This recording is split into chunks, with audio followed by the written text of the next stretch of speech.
We are Project Groundwater Northumbria. I'm Meshi Taka. I'm Carl Hodgson, and we're here to film a podcast.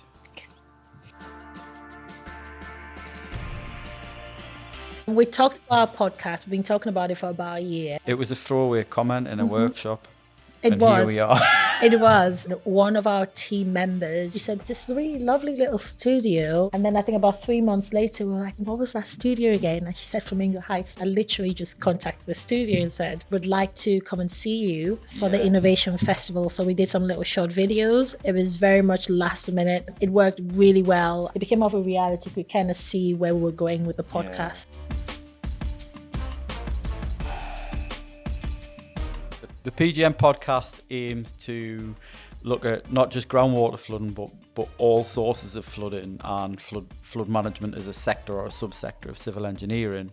It's not only for industry professionals, it's also for members of the public or anyone that might be impacted or concerned about flooding. Our guests have helped us explain there's many different reasons people can flood, and talking to the guests that have joined us, they've complimented the facility, how well that it's been managed and delivered. And you've obviously heard from some of our guests about wanting to work with Flamingo Heights and testimony to all of this, because it's been amazing. In a city centre, if you have a proper tree canopy, has the possibility of reducing ground temperature by 20 degrees. Now, ground temperature is very different to air temperature, and in our hotter summers that we're getting, our hotter and drier summers, the ground can go to a ridiculous temperature. You know, that's why they say don't let your dogs walk on hot pavements, because it can actually burn. So if we can reduce ground temperature by 20 degrees, that's massive. Honestly, the set wow factor. I remember the first meeting, Carl, and we were like, we've got some branding and we want this. And then we came in for that first shoot, and it was exactly what I think we'd imagined. So making that vision that was in here somewhere a reality for us is just brilliant. Lighting down to the lamps, like the detail in which you captured what we had in mind between us. Carl and I have great ideas, and sometimes they're like this, and you're able to bring them together.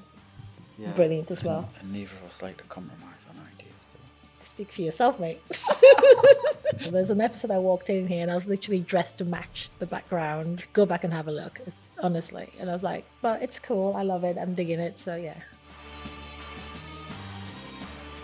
Particularly with the work we do, it chops and changes a lot. This team has been really flexible with kind of catering to those needs. We had the idea and we had the story and everything else, but even when we came to shooting, there was still a lot of work to be done with like post-production. Been an eye-opener as well, because I think we thought we shot and that was it, and then it's not really. There's so much else to do behind the scenes. I appreciated the help and support, particularly when it came to sorting out the platforms.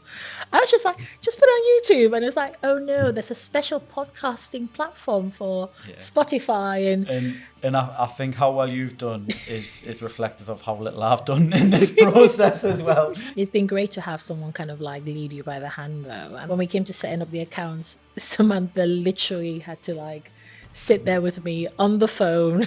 There's absolutely no way I would have done that by myself. You said, oh, just create an account. I'd be like, don't know what you're talking about. So those kind of little things make a massive difference.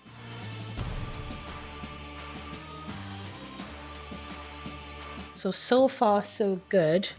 Really good feedback on the YouTube channel as well. We haven't had a chance to kind of sit down and break down the numbers, but we're getting a lot of in-person feedback. So we know people are looking the podcast up. We also getting loads of reference as well. We were down at a kind of a forum for all the similar projects on the program, and it came up a lot. A lot of people like what we'd see. They'd seen the social clips on LinkedIn, and then they'd follow through to the podcast. That's quite nice that people are seeing what our sector does and seeing it in a different light. I think it's been really good. I mean, doing something like this, it's certainly pushed me out of my comfort zone. I'm guessing both of us, in a way, the supervision and tuition you've gave us of how to operate on a podcast has been really helpful. It's turned from something quite nervous into quite an enjoyable experience. I wouldn't be put off doing one again. I quite enjoyed it. Yeah, absolutely. Perhaps give me a couple of weeks. I'm definitely down for doing another podcast. This is brilliant. Producing one as well, not just showing up, and be worth it. Carl's like, not so far. Yeah, no, I mean, obviously I've had other. Honestly, credit to you all. No, brilliant.